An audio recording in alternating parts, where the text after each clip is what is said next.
Okay, getting back to these gauges, I've sistered in the hot wires for the lights and the ground for a common ground.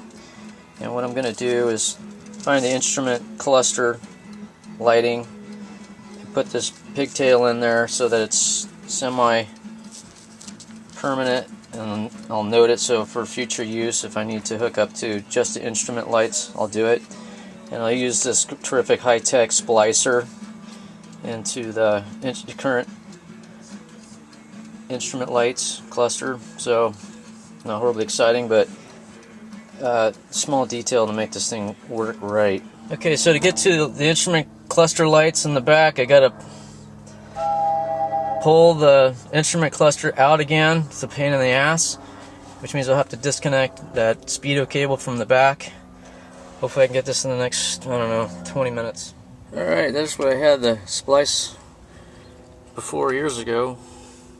Put it right back there. That's the instrument light right there. I'll splice that in. Let's get that done. Alright, here's my splice, and the original wire, existing wire, will go on the left there, and then you flip this over and it presses down that metal tab and you have contact. And this pigtail is going to hang down. I'll route it through the dash, have it come through back behind where the gauges are going to go. So all I have to do is ground it. I'll ground it on the dash and we should be good to go. But taking this instrument cluster out of here it's just a pain. So highly advised to keep one of these in here existing.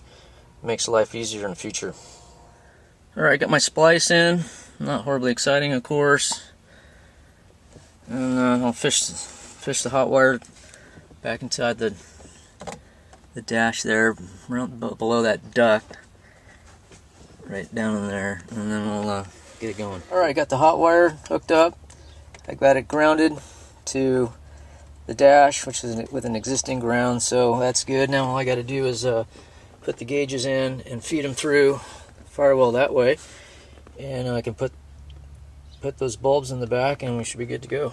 Alright, got it in.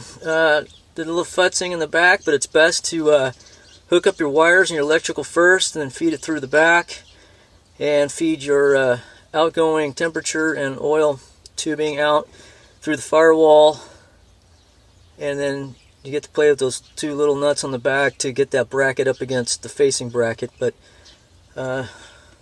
worked out okay, and we'll check it out on the engine compartment. Alright, here's the engine compartment. Just got it running through the firewall there, put a grommet around the hole, and this is temporary, of course, just before I get the engine set in. And if I have to make adjustments, I can trim the tube down if I have to, or just coil it up on the inside underneath the dash. But I think we're making good progress here.